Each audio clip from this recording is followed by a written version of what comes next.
Hello and welcome to We're Done Pretending. I'm Ben, a coach working with small business owners in one-to-one coaching and gatherings to help them find joy that comes from knowing who you are, what you want, and having the confidence to go out there and get it. I'm joined each episode by a business owner on the sofa who's up for putting down the mask a little bit, going behind the shiny LinkedIn profile and telling the real story of what it's like to be a human on this planet running a business. And hopefully by listening to these stories, you might feel a little less alone in your own. You might learn something about yourself and you might be inspired to do something a little different that will bring a bit more joy into your life. And today I'm joined on the sofa by Lisa. Hello. Welcome. Thank you for having me. No, thank you for agreeing to come and sit down with me. That's fine. It's fantastic. And this is the first time we've met, so this is going to be fascinating for me. Really fascinating. That's cool. So I start somewhere just to get us started. Yeah. And I'm going to ask you, are you a morning person or a night owl? Do you know what? I'm probably neither. If I could, I'd love to stay in bed till like 10 o'clock every day and then I'd be back in bed about 9 o'clock every night. So just keep that. Just or have that short maximise the window. time in bed. Yeah. But if I was going to choose one, I'd probably say I'm more a morning person. Yeah. I'm not one of these people that get out of bed and you can't speak to me for ages. I literally jump out of bed. I'm like, morning! Ready to go. And I'm just I on. wish I could be like that, but I'm not. There's so many people that aren't. Excuse me. But I've always been like that. And I think sensing when people aren't morning people as well, because then my energy is probably a bit too much. And I do love a good night out, but I do like to be in bed at 10 o'clock with reading my book and just chilling out and winding out because I think sleep's so important. It is, isn't it? Yeah, it's definitely. really important. Yeah. What are you reading at the moment? And actually, it's really interesting you've asked me that. I'm reading a book called Fallen Stars by an author called Imani Eriu, and she's from Penrith. Oh, wow. And I started reading her books because my friend was going to a book signing and she'd self-published her first book, self-published a second book, and then got picked up by a publisher. And I self-published a children's book last year. That, yeah. So I was like, oh, I'm mega interested to go and find out. So I read the first book and it's like a romance fantasy type book. And I started reading it. I thought, not sure if this is for me. It's all like about star signs and zodiac and other worlds and stuff. But I really got hooked in. So I bought her second book at her book signing and she was so lovely and I didn't actually realise she was from Penrith. So it was really nice to meet her. And I think I got up to chapter 5 last night and I'm already hooked. So if you like that kind of book, even if you don't like that kind of book, it's really interesting. Yeah, I think one of the reasons I run a book club is just to be forced to read books that I wouldn't actually pick up off the shelf. Yeah. And sometimes they're rubbish and I really don't enjoy the experience. Yeah. But occasionally I'll get something that I think, well, I never would have read this, but actually... Yeah, I've had that a few times recently, that one. Yeah. And then another local author, M.W. Craven. Oh, yeah, my wife read loads of those. Yeah, so read his first one and the very first page was quite graphic again. I was like, not sure this is for me. But again, then was totally hooked in and it was all set around Shap and talking about Carlton Hall, police station and stuff. So that was really interesting too. So yeah, I think you need to be open to different... Open-minded. Yeah. And I do love what I love as well though and will quite happily. I'm a bit of like a romancy like kind of book. Or maybe some bits of thrillers like Colleen Hoover's, like... or the Housemaid that's been on. The film that's out at the moment, isn't it? Yeah, so I need to go and see that. So it's quite an open genre. And then I have been reading a lot of children's books recently as well. Being a mum, but also research to write my own children's book. So, and it's really nice being transported back to that world of being a child and like Roald Dahl books and David Walliams and stuff. And so it's actually... I got to a point where I preferred reading the children's books because it was so much more fun. It's like, we'll stick with this for a while. Stick with a bit of joy. Yeah. How old are the kids? Children? So I have 2. Yeah. I have a stepdaughter who's 18, but I consider her mine. I said when I met my husband, it was like buy one, get one free. And we just bonded. She was only 4 when I met her, so that was really nice. And so that's Eve, who's 18. And then I have April, who's 8 as well. So there's a bit of an age gap. Yeah. No, April's not 8. No, she's 10. What am I thinking? There's an 8-year age gap. 8-year age gap. So April's 10. Yeah. So she's sort of the right age for the type of the age group that I've written a book for. So yeah, so it's an interesting combination. 2 girls with that age gap. And yeah, then being a stepmom and a mum and all that comes with that as well. But yeah, I love being a mum. Yeah. Okay. Well, we'll dig into lots of that later. Loads to dig into. But tell us about the book. If you said you've written a book, we have to understand. Well, actually, where did the first thought come from that was even something that's possible? Let's start there. Okay. So it goes back a couple of years. And I discovered this lady who's a numerologist. And she told me that in numerology, I'm a number 3. So I'm a communicator. And she said, you've got a book in you. You need to put your word into the world and you need to write a book. And I thought about it. And obviously, like, my career is in marketing. And I find business books can be quite boring or hard going. It's not the kind of book I would want to read when I went to bed to relax. So I was like, well, what could this marketing book be? Would it be fun? It has to be different. And then I was like, why am I trying to force writing a marketing book? Not to say that I wouldn't do that one day. I was like, actually, I think it might be a children's book that I want to write. You think about the future and what that looks like. And I thought, I'd love to be an artist or a writer or, sit by a beach and write and just, the things that you think about in the future. And I was like, I'd love to do something creative like that. But then because my little girl has such a passion for reading, like I loved reading as a kid, but hers is on a whole other level. And seeing how much she loved books, I was like, maybe I think it might be a children's book I want to write. But I just couldn't think of what it would be. And then one day we were driving along and I'd picked her up from school and she said, we had PE today. And she doesn't really like PE. She said, we had basketball, but the teacher said I was really good at basketball. And I was like, right, well, that must be because you've got really long legs. You could be a basketball player when you're older. And she looked at me in disgust and she was like, don't be stupid, mummy. I am going to be a doctor. And she's always wanted to be a doctor. And as I was driving along, it was like it just hit me in the head, this idea. I was like, wouldn't it be great to have a children's doctor who has all these crazy hobbies and takes children on magical adventures in her magic lift?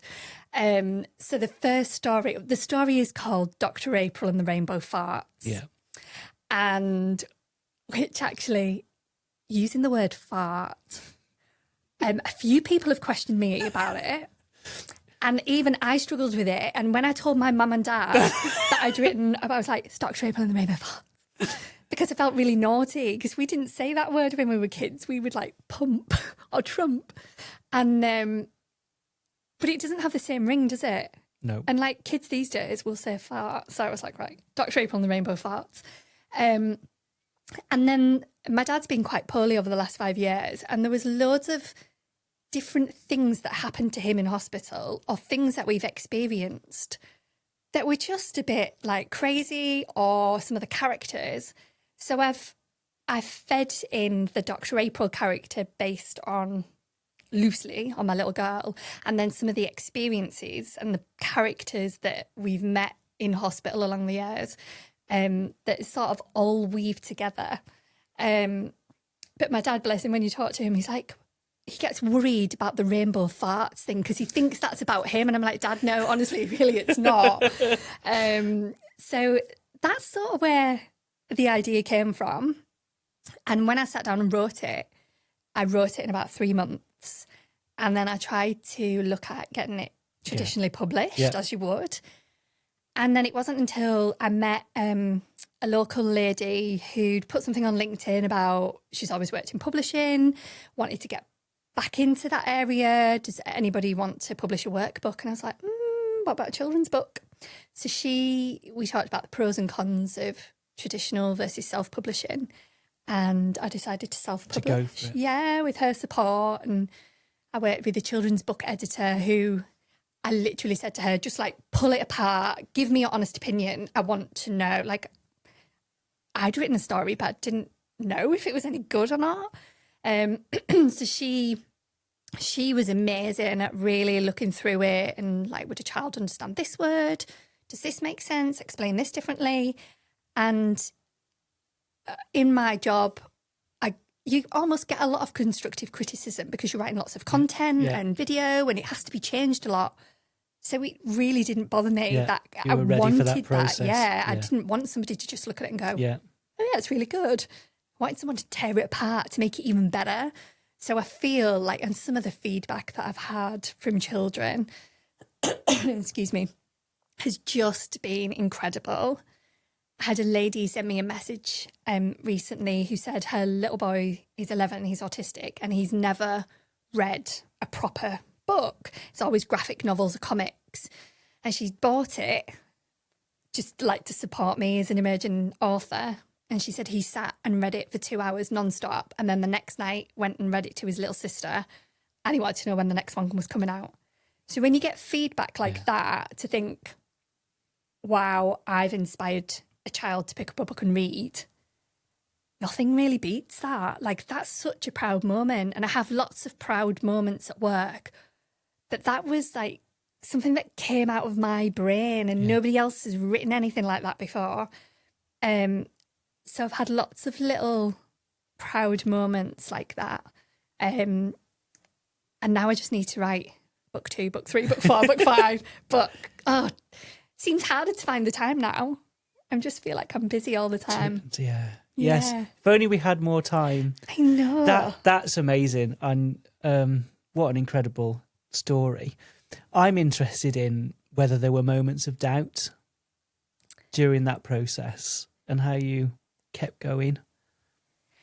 I think with a lot of things over the year, once I get an idea in my head, I'm going. And another trait of a number 3 communicator is like, I'm full of ideas, always got loads of crazy ideas. And quite often, sometimes I'll see the idea through and then it gets to the next point and then I like leave it. So I feel maybe like I've done that a bit with the writing, but I feel like once I have conviction in my ideas, I just go for it. And that's what I'm going to do. I've got it in my head and I make it work. And I think the point where when I worked with that book editor and she said to me, it didn't take her ages to go through it and credit to my writing, that was sort of like a massive validation that she works in the industry and said to me, no, it's really good what you've written here. I can't wait to see what you do with it and how you take this forward. And then my biggest critic, obviously, is my daughter. Absolutely, yeah. And I said to her, like, I gave her, I wrote 3 or 4 manuscripts. And the first one was like, you've got to tell me if you think it's rubbish, because she would. And when she's like, oh, I love it, mummy. I'm like, you sure? And there was only like one bit. She was like, I don't feel like you've described one of the characters. I don't know what she looks like. I'm like, that's a very good point. So she helped me with that. So I think even if I'd put it out in the world and nobody had bought it, I would have still felt proud that it was a story that was out there and that my girls could look at me and think. The idea was, if you put your mind to something, you can do whatever you want. And that's what I say to the girls. If you want to April, if you want to be a doctor, I have no doubt that you will do that. You really got to know what you want to do and go for it. And I think I've always had that attitude. So it was the same with the book, really. I don't really care if nobody liked it or didn't think it was good. I mean, you want that, don't you? You obviously want people to think it's good and buy it. Yeah. But I was like, I just needed to do that thing. To do it. Yeah. Yeah. Can we go back to your childhood then? I'm fascinated to understand how your childhood has produced the adult that you are now. Well, you said you weren't a massive reader, but you were reading. What? Yeah, I did like reading. I was quite... Who you were. Yeah. Age 10, at the age your daughter 10, is now. I probably what you'd call a swot. I was very conscientious, very keen. I loved school, but I was very shy, which I think a lot of people get quite surprised by because... excuse me, I think particularly on social media, you know, we all show this image, and I have my marketing hat, I put that on, and it doesn't faze me to stand up and speak or to be on a video or to be on social media. But as a child, I was so quiet, like painfully shy. And like if we went to family parties, if my mum moved, I was straight by her side. If she went to the toilet, I went with her. If she went to the buffet, I went with her. I was so quiet, and I'd always sit like this with my shoulders up, and it was so quiet. And, but going through school, I was very quiet. I was probably in that group that, not the geeky group, not the cool kids, you know, like the floaters in the middle that everyone got on with. And I was always just like happy. And I don't think it wasn't until I went to university that I sort of came out of my shell a bit and met different people. And I feel like probably when I was younger, you got this little bit of a stereotype of, oh, you're a swot type thing. Didn't have a boyfriend and was just quite quiet. But I feel quite proud of that though, because I feel like that's made me who I am. Yeah. I'm quite aware of other people that might be shy or quiet. You know, when I'm talking to people about doing social media or talking and stuff, I know that everybody doesn't like doing that. How it can feel. Yeah. So yeah, I was a quiet girl, but always happy. I remember I had a really lovely childhood. Just, yeah, I was very close with I have an older brother, but he was always like my younger brother. And we were very protective of each other. Had, yeah, loving family. But yeah, I was this sweet, quiet, innocent little girl from Cumbria. And tell me the university story then. What did you go and study? So I studied, I changed halfway through. So I set off, I went to the University of Central Lancashire in Preston. And because it wasn't too far from home, because I didn't want to go very far, because I was a home girl. And I remember my mum used to always say, oh yeah, our Lisa, she'll go to university. I was like, I don't want to go to university. I want to go to Carlisle Art College, because I was very arty and creative, and I wanted to go and like be a sculptor or a painter or something. So it never crossed my mind until all my friends were looking at university, and I sat down with my art teacher who I was really close with, and she's like, you need to do something that's academic but creative. So we started looking for all the prospectuses, and I found at the University of Central Lancashire they did combined honours degrees. So in my first year of university, I did fashion promotion, history of art and marketing. But I hated marketing, which is quite ironic. That now I've built a career in marketing. Absolutely hated it at university. History of art was not like it was at school. It was very boring. I was like, oh no, this is not for me. But I really loved fashion promotion. So I spoke to my tutors, and then I moved on to a single honours fashion promotion, which included a year in industry. But after having a year in industry and working in a fashion PR company in London, I soon realised that the fashion industry was not for me. It was very pretentious. It was just, I mean, I had a great experience living in London, you know, when I was 20, but I was like, this is not for me. So my final year, I just concentrated on more of the marketing side of fashion and lifestyle brands and products and things like that, instead of specifically the fashion industry. But it was a brilliant course. But I think the thing for me about university, and me and my husband often have this debate because he didn't go to university and he's got a brilliant career. For me, it was being that sweet, innocent child from Cumbria, moving to only Preston. And I remember once with my friends walking into the cinema and going, oh, there's more than one screen? What? And just thinking that was the most insane thing. And it was like they all protected me as this sweet, innocent, naive girl from Cumbria. I remember my mum dropping me off at university on the first day in halls.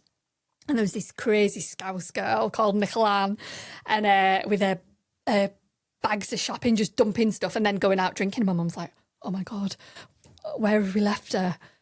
But I met the most amazing group of girls. There's a big group of 12 of us, and we're all still in touch. We all try and meet up once a year. And it really shaped me into the person who I am. It's like I came out of my shell, and I remember coming back to Penrith. Like, you know, everybody comes back at Christmas. I'm walking into the pub and people are like, who's this? Because I was like, hi, I'm back. And I'd got all this confidence, and like boys were interested in me. I'd never really had that before.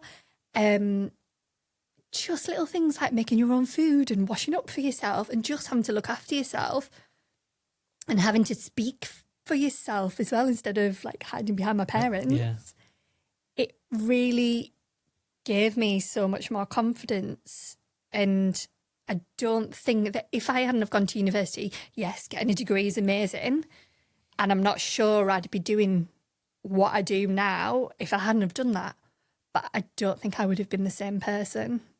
I think I've got so much more life experience than I would have if I hadn't moved away. And I always say, you know, there are so many opportunities in Cumbria and it's fantastic. But I do think for like just getting out there and experiencing living in a city, like I lived, you know, Preston's not huge, but then going to London and then after that moving to Manchester and Liverpool and living in all these different places, I feel like I have so much more life experience to help me with work and to guide my kids as well. And I can give them examples of things that happened to me when I was younger. So going to university was like a massive changing point in my life. Of just making me a more confident version. I still feel like sometimes I'm quite shy or I'm still that sweet, innocent girl from Cumbria, but I have that more confidence. Yeah, definitely. Yeah. Yeah. It is amazing, isn't it? University and its ability just to give us those life experiences. Definitely. And I think the difficult thing now, like my stepdaughter is trying to figure out what she wants to do with her life. And I think, like, say if it was my youngest who I want to be a doctor, I know what I want to do. It's like, well, you need to go to university. Whereas my stepdaughter doesn't really know, and she's like, should I go to university? And I think the difference is now, yes, it's great for that life experience, but you don't always get a job at the end of it. And then you have so much more debt now as well. And I think it's really difficult. You know, there's so many more opportunities now for work experience and apprenticeships to do other things and try things out. And you can get life experience doing all those kind of things. But I think now it's harder. I don't know if I was in the position how it is these days. Would I have gone to university? Would I have? Because who knows what you want to do when you're 18, really. And I did fashion, but I didn't end up working in the fashion industry. So then that would have blown 40 grand. That's you know? it, yeah. Like, the plan never works out, does it? Or it rarely works out. Yeah. What did 10-year-old you want to be? Probably everything. Excuse me. When I look back, it's those typical things you want to be when you're a little girl. I wanted to be a pop star. Yeah. I wanted to be a nurse. I wanted to be an air hostess. I remember those being like 3 key things. And then when I went to school, I was definitely like really arty and creative. So I went to work in a graphic designer's. I thought, yeah, I'm going to be a graphic designer. And I was like, I do not want to work in an office. But I think it's, again, that awkward thing about when you're a kid and shy of going into an office and being given something to do and sitting at a desk and being like, oh my God, I don't know who to talk to. I don't know what to say. Feeling really awkward. And I think that was the thing that put me off working in an office. Not necessarily the graphic design. But I was like, yeah, I don't want to work in an office. And that's why I think I decided I wanted to be like an artist or something that was a bit more flexible. But then it was my art teacher. Oh no, I wanted to be an art teacher. That was it. And I said to her, I really want to be an art teacher. And she was like, no, don't do it. Don't do it. And I still sometimes think maybe I should have been an art teacher. As people say, I'm very good at explaining things and teaching things. And sometimes get a bit jealous if I meet other people are like, oh, I'm an art teacher. I'm like, oh, are you? I would love to do that. But yeah, I ended up going on this route and this is, yeah, where it's led me. Where it's led you. Let's join the dots then. So on leaving uni, Yeah. what did you go to do? So I came back home for a few months and worked in a little PR company in Penrith. Just managed to get an opportunity there. Yeah. And I think I did really well. Like, I don't want to blow my own trumpet. And the boss was like, right, what are you doing? Are you going to stay? You can work for me. You can be my like a senior account executive. And I was like, oh, do I want to stay in Penrith? And a couple of my other friends had come home. So we went out one night and I was like, do you know what? I'm going to move to Manchester. Who's coming? One of my other friends said, yeah, I'll come with you. So we literally got in the car, drove to Manchester, found a flat. And a week later we moved in. We had no jobs, nothing, maybe a little bit of money we'd saved over the summer. And we just moved down to Manchester randomly. And I think like that's quite a scary thing as well. So we'd be 21 and just be like, yeah, let's do it. No job or anything. And then I managed to get a temp job working for, they were called Great Universal. It's now Shop Direct, which it was a catalogue company. You know, like when you were a kid, you used to get the catalogues and like flick through and stuff. So it was working for a catalogue company, and I was an assistant buyer in the homewares department. And I ended up staying there for 2 years. I thought, maybe like, carpets and bedding wasn't really exciting. So I moved over to fashion, and then I was doing like men's elasticated trousers and Y fronts and stuff. I'm like, but there was something I thought it'd be quite creative, that job, but there was lots of spreadsheets and working out margins and merchandising and stuff. And I was like, again, I'm not sure this is quite for me, but I always go back to being creative and the arts and theatre. And I think I must have been to the theatre with my mum usually. And when I go to the theatre, I get goosebumps. And quite often it makes me cry. Even in happy moments, I'm sat there like crying my eyes out. And my mum's looking at me like, what's wrong with you? And I was like, I need to work in the arts. So I'd go and do like my 9 to 5. I'd come home. This was in Manchester. I'd come home and I would literally just look for organisations, and I used to pimp myself out to people. I'll work for you for free. I just want to do your marketing. I'll design posters. I'll do PR, like whatever you need me to do. So I ended up working for Sale Sharks rugby team with the Red Cross and promoting a youth production at the Lowry Theatre. And because of doing that, I then started looking for other jobs in arts, marketing, theatre. And I went for an interview at this arts company called Walk the Plank. And they rang me afterwards and they're like, we've given the job to somebody internal. We had to sort of advertise an interview, but we thought you were great. We loved how you're just really trying to find a job in arts marketing. We'd love to mentor you. It's like, oh my gosh, that's amazing. Thank you. So that was all happening or about to start happening. And then they called me back like a month later and like, yeah, the person we gave the job to has now left. Do you want it? It's like, do I want it? So I ended up working at Walk the Plank for 4 years. And still now, it's probably one of the best jobs I ever had. They were the most crazy bunch of people to work with, but it was in arts marketing. And they had a touring theatre ship. So it'd sail all around the UK, like it used to come to Whitehaven. So it'd sail into port, dock up, and then the crew would turn into the actors and they would turn it into the theatre. So we promoted that, and then they did large-scale theatre and outdoor theatre and fireworks. So, every bonfire night, I'd maybe be down in London doing a massive firework display with them and stuff like that. It was just amazing. And then it got to a point where I was just like, what's the next thing? Have I outgrown it? There was nobody above me in marketing. There was sort of nowhere to really go. And as you do, I met a boy from Liverpool. So I moved to Liverpool. over to the Wirral. And I ended up getting a job at the Beatles Story in Liverpool. And I think the reason I got that job was because I love 60s music and spent many a Saturday afternoon with my mum dancing around the living room, listening to her old 45s, and absolutely loved the Beatles. So I think my knowledge of the Beatles, and then obviously marketing as well. So I got a job as the marketing team leader at the Beatles Story, which I absolutely loved. Again, it was a fantastic job, but just quite a mean boss. And there was quite a high turnover of staff.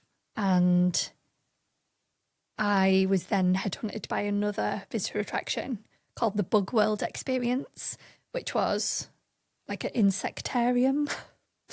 So I decided to leave the Beatles Story and move to Bug World. And after 6 weeks, they decided to make everybody redundant and close down. And it was only 3 weeks before Christmas as well. So it was a bit of like, it was awful at the time. But that was sort of like the way that I got into marketing and how like arts marketing developed as well. And that's like the little twisty turny route that my career took while I was away. So that, from little quite quiet, shy Lisa to all the like working at all these amazing places. It was just fantastic. And that's what's sort of gave me that really good foundation and grounding in marketing. Yeah. How did it feel, that redundancy moment? I remember because the other visitor attraction, both of them were in the Albert Dock in Liverpool. And I just left the office and went back to my old friends at the Beatles Store. I was like, just crying. Oh my God, guess what's happened? I remember it was snowing and it was just, didn't feel real because everybody had this false sense of security that everything was going to be okay because I'd just come on board. And they're like, well, they're not going to make people redundant if you've just started somebody. And I was sales and marketing manager. And it was going really well. And it's so frustrating. I hadn't really even been able to like put into place all the plans and things that I had. And I remember the director sitting down with me. The company that owned it, they were based in Ireland, and the directors had come over and he sat down and he's like, I'm so sorry. I was like, surely you must have known that the business was in such dire straits. Like, why would you take me on? Like, I've left. I mean, you're never going to get made redundant from the Beatles Story. Like, that's, it's a really secure brand. And they were like, we're just really sorry. You can just go. You don't have to work like any notice or anything. Had no redundancy pay or anything because I hadn't been there long enough. But they're like, guess there isn't anything for you to promote. Whereas other people had to stay and wind things down. They were like, just go. So I just went and got my bag and coat and rang my mum and just was like, can you come and get me? So it was 3 weeks before Christmas. I remember coming back up here and I don't know why, it was really, really cold, Joe. Like got to like -12 or something. I remember going out and buying loads of jumpers because it was freezing. And I was like, what am I going to do? So I was looking at loads of jobs back down in Liverpool, still had a flat there. I'd split up with my boyfriend at the time, so it was just me. Just you. And my dad was like, oh, well, we need some extra help at work. Like he worked for an oil distribution company in Carlisle. He's like, come on, work. I think I maybe asked him, like, they were saying they're really busy. I was like, is there anything I can do to help? I can't just sit around and do nothing. So I went and I was doing some data input for them, like, and I remember crying on the way home once. I was like, is this what it's come to?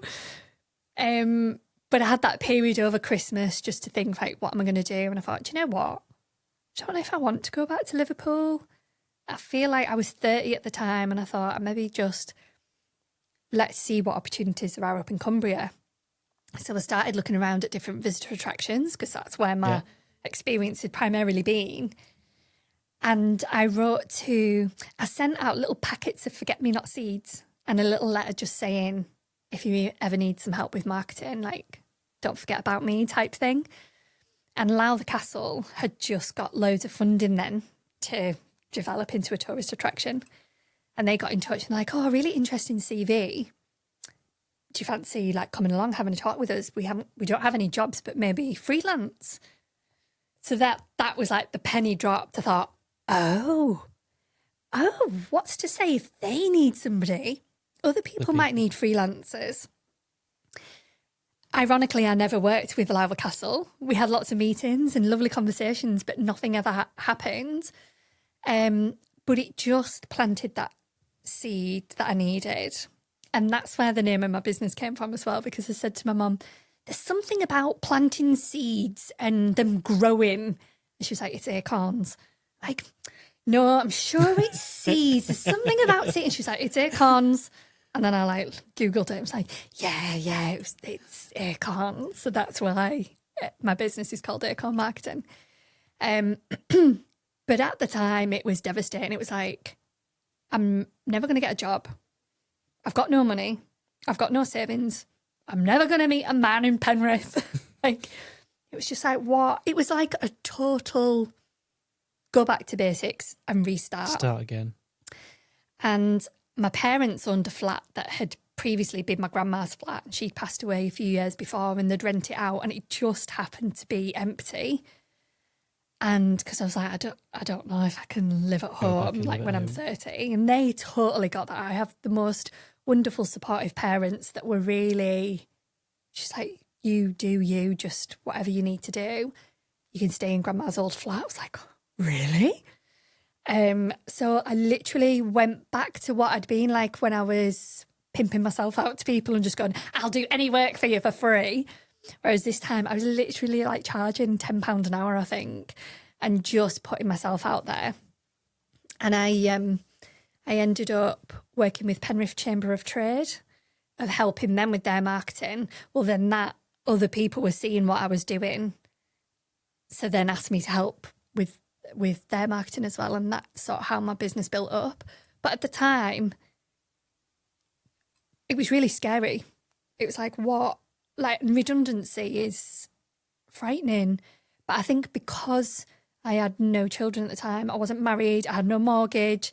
It was literally just me and I was free. Like, I could have taken any turn. Yeah. I could have gone back to Liverpool and worked in an agency or something. Or I've still got so many contacts in Liverpool. I would have probably been able to find a job. But I just felt this pull to come back to my roots and come back to Cumbria and be near family. And it was definitely the best decision that I made. So I feel like it was fate. At the time, it was horrible. Yeah. Like, it was horrendous. But it was meant to happen. It was meant to happen, definitely. Yeah. I'm going to pause for a moment just to say that the podcast is funded and sponsored, if you like, by my work coaching. So that's both one-to-one and through gatherings. If you are enjoying the story so far, it would be fantastic if you could subscribe, or if you have 15 more seconds, leave a review wherever you're listening, and you can hear more about the podcast's tips, tricks, and ideas to bring more joy into your life at reflectiverebels.co.uk/newsletter. Just to weirdly stick that in there in the middle. Gotta do these things. Gotta do these things for our marketing. Yes, of course. That's amazing. Do you know, I love that penny drop moment, because I had a similar story. Really? I would have never have conceived of having my own business. Yeah, I'd never thought of it. It didn't cross my mind at all in the realms of something I would ever do until being made redundant. And I love that there's that thing of, I'm like, that's a thing. Maybe I can get paid for it. And it was, it's so funny that you said that as well, because I'd never ever thought running a business was, I never really thought it was a thing. No, it just doesn't go in. No. Yeah. Even though like at school I did Young Enterprise. Yeah. And I was the marketing person. When I feel like, and like when I think right back to primary school, I used to make bookmarks and sell them to classmates. And then in secondary school, we used to live in a sweet shop, like a grocery shop. I used to take extra strong mints in every day and sell them. And I'm like, maybe I've always had that entrepreneurial type of spirit. And then again, when you take a step back, I look at all the men in my family, most of them, have been self-employed. My granddad used to have a big abattoir and butchers in Penrith. Then my uncle and all my cousins ended up running that business at one point. Loads of my cousins are self-employed.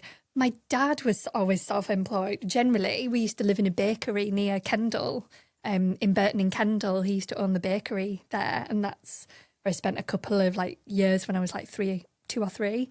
And then we lived in a shop growing up.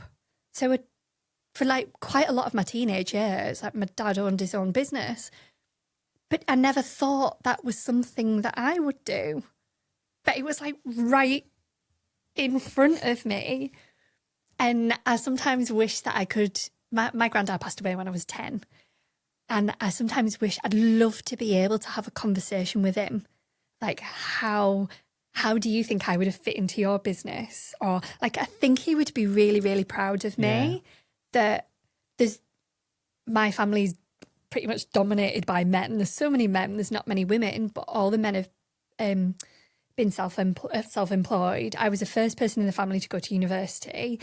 And the fact that I'm a girl doing that and that I'm running a successful business, I think my granddad, because I know my parents are so proud of me, but I think I would love to just sit and have a conversation with him. What do you think? I'm doing it too. I'm doing it. But yeah, I just never thought that would be a thing. And just thought I'd come up here and get a job. But I think the thing with Cumbria as well is once somebody gets into that marketing role in a visitor attraction or a theatre or something, they're in that role for a long time. So I was like, there just wasn't, I couldn't see any openings. But since being self-employed, I have seen a couple of opportunities and been like, being tempted. Oh my God, that's my dream job. Oh my God. And I say to my husband about it, he's like, yeah, but would you have the flexibility? Would you be able to earn the same amount of money? There's some things that come with running your own business that is just, you can't put a price on it. It's just priceless. And I've really learned that over the last, say, 10 years as well, that how valuable that is. And I think it's, regardless of how much money you earn, it's having that job satisfaction and that flexibility and being a business owner that's just, can't put a price on it. It is amazing. They're the good bits then. What are the harder bits of having your own business? Because it's not all roses and bows. There's loads, isn't there? I think one of the things is always having that constant, it's almost like a little weight or a little cloud that comes around with you of, what if that client disappeared? Or what if there's a point where I can't pay myself? And maybe I worry about that sometimes a bit too much because there's money in the bank and I'd be okay because I literally started with nothing and I was okay. And there's been times, I've built my business up over the years, but I know the bare bones of what I can survive on. So there's I'm always though, okay. Isn't there? You could have had 24 good months, but you're still worrying about is the next one going to be? Oh gosh, yeah. You're right. It does never goes. I don't think. Yeah, it's just always there. And I think one of the hardest things, even though having that flexibility is a godsend, it's really difficult to juggle everything. Like if I wasn't married, didn't have kids, didn't have parents that all need me, I would just sit at my desk all the time and I would probably have a 7-figure business. Maybe. But because life gets in the way, that juggle and having that mum guilt or I have carer guilt with my dad of not spending enough time with them or not spending enough time on the business, or if a client's emailing or texting but I'm with my kids on a day off or something, that swing, I find that quite difficult. But I do like being able to sometimes come to my desk and just shut the world out and get on with things. Find it, I would say sitting at my desk is like respite. Yeah. Even though you might be you're doing work, doesn't really feel like work because I love it so much. But I think that just constant juggle of everything, and I think that's part of being a mum as well, all the stuff that you have to juggle, it's just constant. that's probably one of the hardest things to deal with as well. I think that wanting to give it more, wanting to like feed the business, but you can't always, I can't give it all the time that I could. And then I would say like horrid clients, but I don't really have. There's only a few people over the years that I've had problems with. Everyone generally is like great that I work with. I think I know how to spot the bad eggs and like the red flags and like, oh. Yeah, and that is the joy of it. Yeah. We don't have to work with people we don't want to work with. Just sack them off if they get a bit Just difficult. work with fab people. Yeah, definitely. Who want to do fab stuff. Yeah. Yeah. How do you cope then with the juggle? If you've got any tips for survival, we all want to hear them. Yeah. I think I've been able to set really good boundaries. Yeah. So I've always been, because I work from home, you would think you'd always have that temptation to be at your desk. But I've always been like, when I'm with my little girl, I don't answer work calls. I might quickly sneak a little look at my emails when she's not looking, but I'm like, that's my time with her. And I'm very good at, say, Friday night at 5:00 or any night, shut the door to my office. That's it. I've wound down for the day. Now I'm in mum, Lisa, wife mode. And similarly, that if I'm like visiting my dad who's in a care home, I don't, if a client rang me, I don't answer my phone. I'm like, they can wait because this is important. And just really looking at capacity and time as well, of knowing when a client asks me to do something, I've been really realistic with them. I was like, well, I'm not going to be able to do that this week. Are you okay if it's next week? Or can we figure this out, figure that? I mean, yes, there are times when I've sat up till midnight and sometimes, you've just got to get the thing done. But that's more because I take pride in my work and I like to do the best job I can for my clients. But I think I've set really clear boundaries, got into a good routine and trying to put time in my calendar for me. So I'll actually write in my diary, like, this is when I exercise. Or on a Friday, I have it as like a business admin day. I don't have client meetings on a Friday. Or even putting the dog walk in. You know, I go for a walk, I drop my little girl off at school and I just keep walking and go for a walk in the morning. So I think of, a lot of people call it a work-life balance, but I like to think of it as a work-life blend. So it just you don't want it to feel like that big juggle and you're spinning loads of plates, and just trying to be realistic and like making sure that I make some time for myself, because that, particularly since my dad's been poorly over the last 5 years, that's been really important to make sure that I try and find some time for me as well. Yeah. And I think writing a children's book was a bit of an escape. I joined a choir about a year ago, which I absolutely love. And I said to my husband, if I ever feel tired on a Monday night and I don't want to go, force me, because it just makes you feel alive and amazing. And then like putting in the calendar, like when I'm going to see my best friend, or we're going to catch up on this day at this time, and we put it in the diary. Because otherwise I think you get lost in it all. Yeah. And I think that I probably have got a little bit lost in it all over the last few years, but just things are a bit more stable now, that I think just trying to find, so it all blends together. Like when I go and sit at my desk, it doesn't almost feel like I'm going to work, because it's just part of who I am and my life, and all blends in and mixes in. Yeah. But it is hard. It is really hard as a business owner to get to that point. And there would be times when I would sit up till midnight, loads of nights, and work weekends. But I think having children, you've got to give them time as well. But I hope they look and think, look at my mum running a business. And I hope that they would feel proud of me for doing that as well. And try and inspire, like my stepdaughter particularly. I think she could have a bit of an entrepreneurial spirit.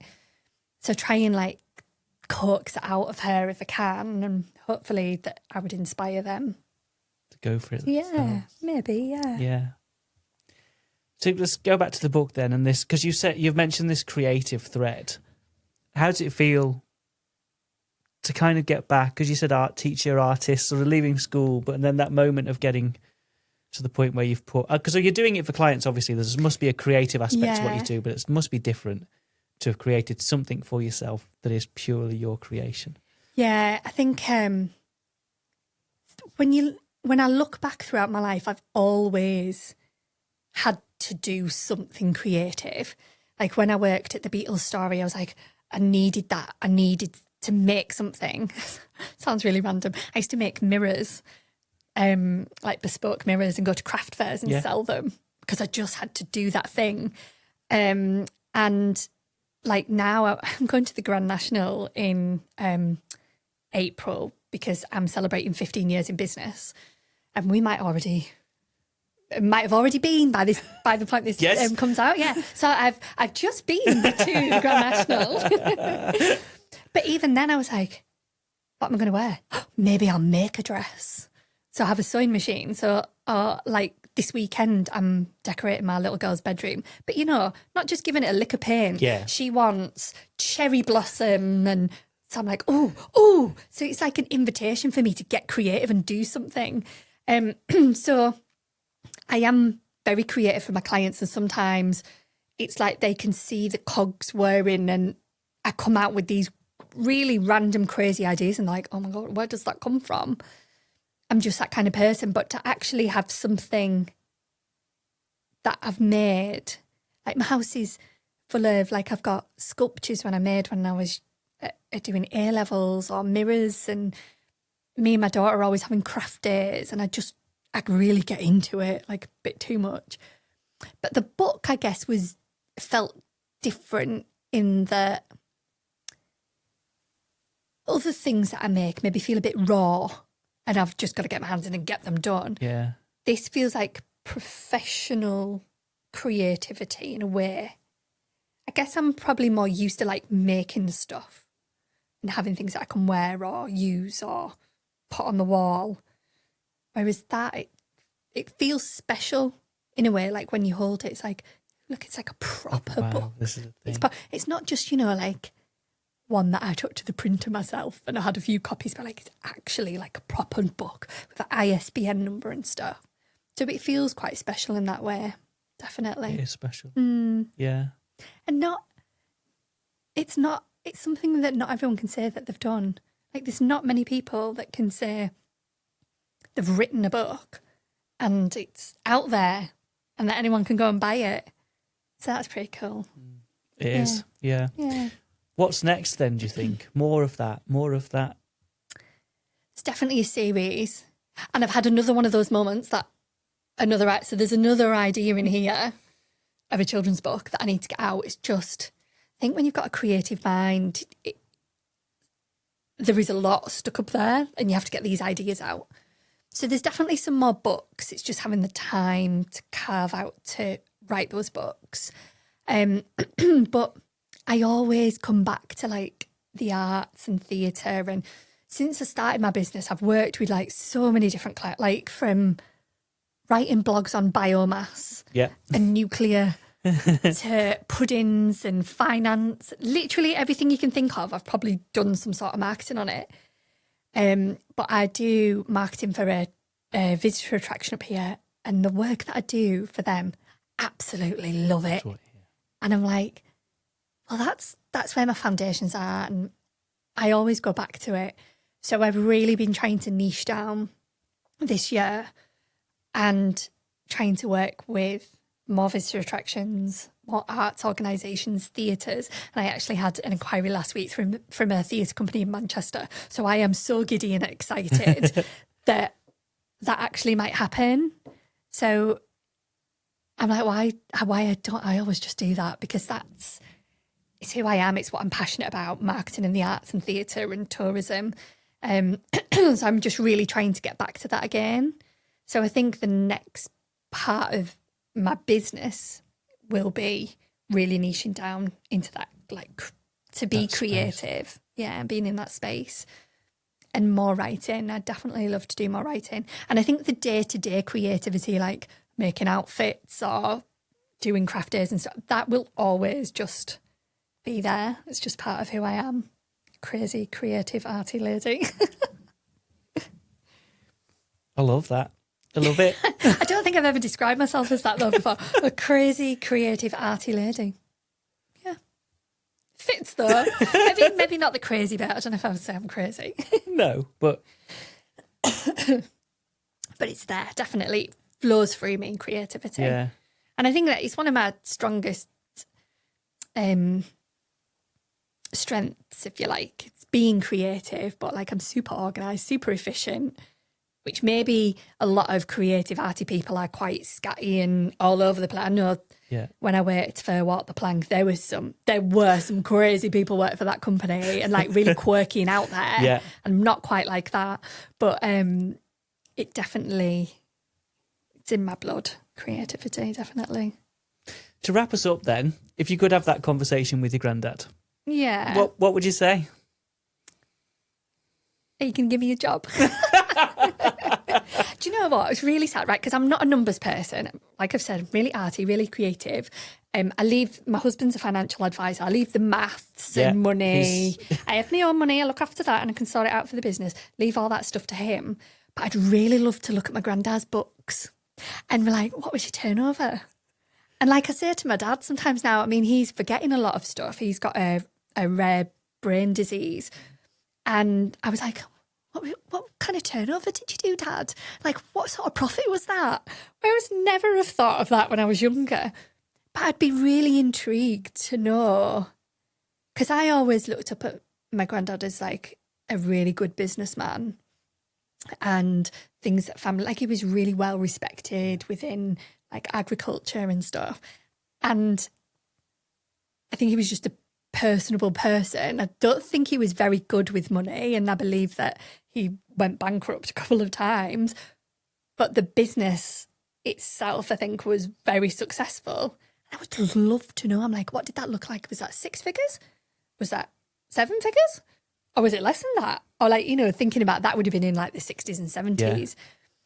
Like, what did that look like at the time? Really intrigues me. I'd love to see a set of old accounts. Is that really sad? What did you earn, Grandad? I don't know. I suppose that's the combination though, isn't it? The artistic side and the business side has to come together for us to do what we do. Yeah. Because otherwise you've got to have... And I think this is why me and my husband work. We're very different. Like, he probably wouldn't come to an art gallery or a theatre with me. Likewise, I probably would very rarely go to the football with him. But we're quite different. He's logical, sensible, mathematical, black and white, creative, emotional and rainbow. But it works. Yeah. And you've got to have that. And he's recently set up his own business as well. And he's asking me about the marketing stuff. But I often ask him about the financial things, and it just works. Yeah, it's good. Oh, that's amazing. And I must get a copy of the book, and I can't wait to see the next you share. We can sort that out. We can sort that out. Yeah, I'll send you one. What an amazing story. Thank you. What an amazing story. Thank you. It's nice to reflect, because I don't think that you often sit and reflect on your journey and how far you've come. And it's nice to sit and think about that sometimes. Yeah. Thank you for sharing that with us. You're welcome. Yeah, absolutely incredible. And thank you for listening. If Lisa's story has inspired you and you want some more rainbows in your life, then I suppose the lesson is that you can just go and do it. And I think perhaps another reflection of mine is that sometimes it is the moments that feel the hardest in our lives, the bleakest, the moments of redundancy. Yeah. If you're in one of those moments right now, often that is the time before it all starts to click. Exactly. And the wonderful stuff starts to happen. So maybe hang on in there. Keep an open mind to the penny that drops and life changes in a direction that you didn't expect. Yeah. So thank you very much for listening. Subscribe, leave a review, drop me a rating, and that would be much appreciated. For a small independent podcast like this, it means the world.